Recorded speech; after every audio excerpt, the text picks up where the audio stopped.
여러분 안녕하십니까? 광주 MBC 뉴스데스크입니다. 17명이 숨지거나 다친 광주 학동 참사. 발생 1년 3개월여 만에 책임자들에 대한 1심 판결이 나왔습니다. 하청업체 관계자는 실형을 선고받았지만 시공사인 현대산업개발 관계자들에게는 집행유예가 선고됐는데요. 유가족과 시민단체는 대기업 봐주기 판결이라며 반발했습니다.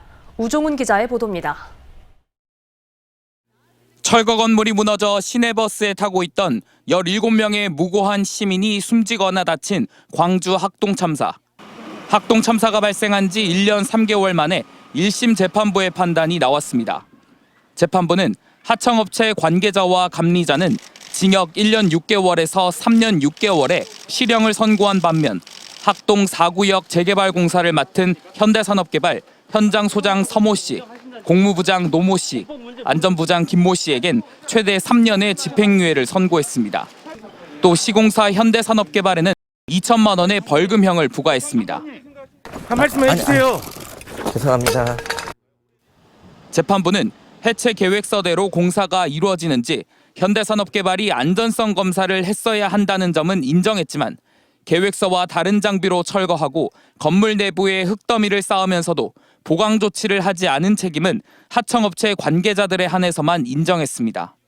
다시 말해 안전점검을 하지 않은 것은 문제지만 불법 공사를 한 책임을 시공사나 시공사 직원에게 물을 순 없다는 겁니다. 검찰이 기소한 공소사실 중 해체 계획서 미준수, 안정성 검사를 실시하지 않은 부분에 대해서만 유죄로 판단하였습니다. 유가족과 시민단체는 이번 판결을 두고 유전 무죄, 무전 유죄라고 비판했습니다.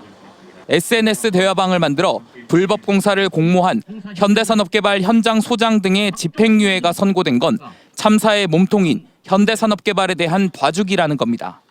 거대 재벌에 대한 봐주기 판결로 결론이 남으로써 앞으로도 이런 참사를 과연 막을 수 있는 새로운 대한민국의 어떤 그런 것을 만들 수 있을 것인지.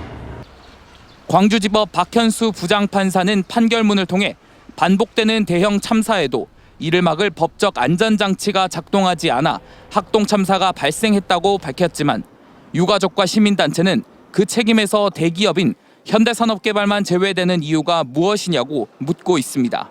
MBC 뉴스 우종훈입니다.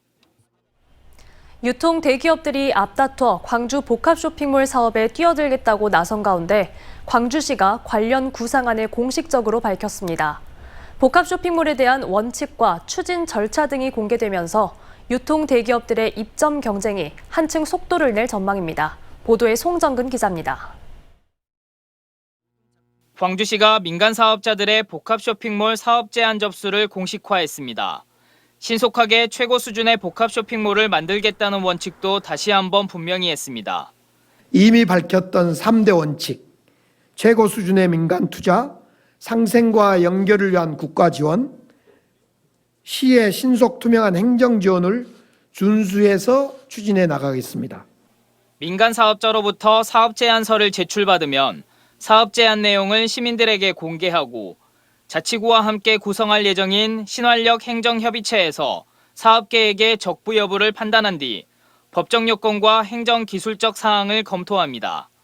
이후 시민과 시의회 의견을 수렴한 뒤 그동안의 진행 상황과 궁금증 등을 대시민 발표를 통해 밝힐 예정입니다. 그 다음엔 신활력 행정협의체에서 도시계획과 환경영향평가 등 신속한 원스톱 행정처리 지원에 나선다는 계획입니다. 또 민관협의체가 아닌 법에서 보장하는 상생발전협의회를 구성하겠다는 방침을 확실히 하면서 권성동 국민의힘 원내대표와 벌였던 정치 공방도 분명하게 선을 그었습니다. 법이 보장하는 유통업 상생발전협의회만을 생각하고 있습니다. 민상은 아니라 그 이상이 검토해 본 적 없습니다. 네. 광주시는 국민의힘이 요청했던 국가지원 9천억 원은 여전히 유효하다며 사업 대상자가 결정되는 등 계획이 구체화되는 과정에서 정부와 지속적으로 협의해 나갈 방침입니다. MBC 뉴스 송정근입니다. 이번 태풍 흰남노 같은 자연재해에서 농작물 재해보험은 농업을 지킬 사실상 유일한 안전장치인데도 여전히 농민들의 외면을 받고 있습니다. 정부가 국비 지원을 확대하는 대신 농민들의 부담으로 재해보험을 지탱하려 하기 때문입니다. 양현승 기자가 취재했습니다. 올해 농사가 갓 시작된 해남군의 가을 배추밭입니다. 채소값에 대한 기대감 속에 재배 면적은 작년보다 늘었습니다. 올해부터 가을 배추가 농작물 재해보험 가입 대상에 포함됐지만 가입률은 22% 수준에 그치고 있습니다. 태풍이 지나간 뒤 보험에 가입한 배추밭에 절반가량에서 피해 신고가 접수됐습니다. 나머지 보험 미가입 배추밭은 농민들이 고스란히 모든 피해를 감당해야 합니다. 뿌리가 이렇게 꺾어져가지고 양분이 못 올라가면서 고사가 모두 진행되고 있는 상황입니다. 2001년 2개 장목으로 시작됐던 농작물 재해보험은 올해 67개 장목까지 확대된 상태. 하지만 보험 가입률은 벼와 배가 70-80%를 상회하는 반면 대파는 20%대에 머물며 작물별 편차가 큽니다. 전남의 경우 올해부터 전체 보험료 중 농민은 10%만 실제 부담하도록 지원하고 있지만 가입률은 매년 그 수준. 농작물 재해보험은 까다롭다는 인식이 크기 때문입니다. 지금 피해 조사가 끝나야만이 우리가 이제 좋은 거 좀 골라서 할 수 있거든요. 근데 여기서 보다시피 좋은 것이 하나도 없어요. 최근 5년간 전남에서 지급된 농작물 재해보험금은 6,400억여 원. 이 가운데 80%가 2018년에서 2020년 사이 발생한 자연재해에서 비롯됐습니다. 보험사의 손해율이 커진 뒤 보험 체계가 바뀌었는데 농민들의 부담이 커졌습니다. 굳이 따지자면 자연재해의 귀책 사유는 하늘에 있지만 농민들에게 책임이 전가되면서 보험료 할증률은 작년부터 30%에서 50%로 높아졌습니다. 보험 가입 금액 산출 기준, 과수농가에서 열매를 쏟기 전 발생한 피해 보상 비율, 보험금의 자기부담 비율 역시 2020년부터 농민들에게 불리한 조건으로 악화됐습니다. 자연재해로 인한 어떤 피해는 농업인의 귀책 사유다기보다는 이상기후로 인한 어떤 피해이기 때문에 정부가 좀 책임감을 가지고 무엇보다 국비 지원 확대 대신 할증률을 높여 재해보험을 지탱하려는 현재의 정부 기조로는 날로 커져가는 자연재해 위험에 대응하기 쉽지 않아 보입니다. MBC 뉴스 양현승입니다. 제11호 태풍 흰남노로 인한 피해 집계가 계속되는 가운데 현재까지 전남 지역 잠정 피해액이 61억 5,400만 원으로 나타났습니다. 전남에서는 벼와 배추 등의 농작물 피해가 1,374헥타르 40억 원대로 집계됐고 하우스와 축산시설 등의 파손으로 13억 원대의 시설물 피해가 발생했습니다. 수산 분야에서도 양식장 폐사와 선박 침수 등으로 피해액이 9억 원을 넘어섰고 선착장과 여객터미널 등 공공시설도 24곳이 파손 피해를 입었습니다.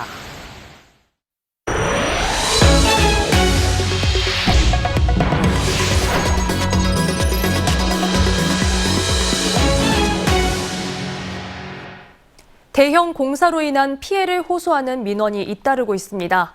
여수의 주상복합 아파트가 들어서면서 상인들이 소음과 분진 탓에 정상 생활하기가 힘들다고 하소연하고 있습니다.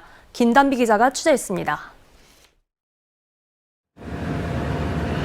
창틀에 시꺼먼 먼지가 수북이 내려앉았습니다. 바닥을 손으로 쓸자 먼지가 그대로 묻어나옵니다. 여수시 학동의 지하 5층, 지상 35층 규모의 주상복합 아파트 공사가 진행되면서 인근 상인들이 분진 피해를 호소하고 있습니다. 제가 이쪽에서 지금 영업을 하는데 방 하나를 아예 손님방을 사용할 수가 없어요. 먼지가 많이 생기니까 문을 못 열어놓게 해요. 소음은 더 심각합니다. 공사장으로부터 불과 1m가량밖에 떨어지지 않은 한 고시텔은 운영에 직격탄을 맞았습니다. 지금 다 퇴실하시고 방 보러 오신 분들도 소음이 그렇게 많이 일어나는데 누가 여기서 거주를 하려고 하겠습니까? 지금 방이 다 비어있는 상태입니다. 민원을 넣어도 그때뿐 나아지는 게 없다는 것도 문제입니다. 공사장 현장에는 소음과 분진 측정기가 마련돼 제대로 작동되지 않고 있습니다. 기준치 이상의 소음이 확인되면 행정 조치를 받게 되지만 분진의 경우 마땅한 기준이 없다 보니 전적으로 업체에 맡기고 있는 실정입니다. 기준치가 없고 물 뿌려라, 밖에 나갈 때 씻고 나가라 이런 식이에요. 시공업체는 기존보다 강화된 12m 높이의 방음벽을 설치하는 등 상인들의 요구를 수용하기 위해 노력하고 있다고 밝혔습니다. 다만 피해 보상을 놓고 입장이 갈려 현재 협의 중에 있다고 전했습니다. 매출이 줄어들면 안 되기 때문에 저희들이 그 객실 이용하는 제한하고 그리고 기타 보상도 말씀을 드렸어요. 근데 금액이 너무 과하게. 시공업체는 기준치 이상의 소음으로 지난달에만 3차례 행정처분을 받았고 공사 작업 시간도 위반한 것으로 확인됐습니다. 공사로 인한 민원이 잇따르면서 오는 13일 국토관리청의 현장 실사가 진행될 예정입니다. MBC 뉴스 김담입니다.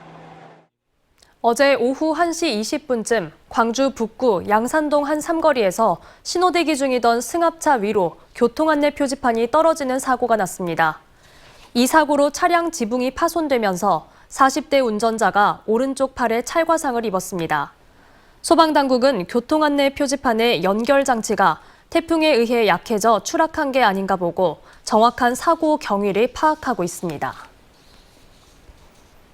광주시는 내년 생활임금을 시간당 11,930원으로 결정했습니다.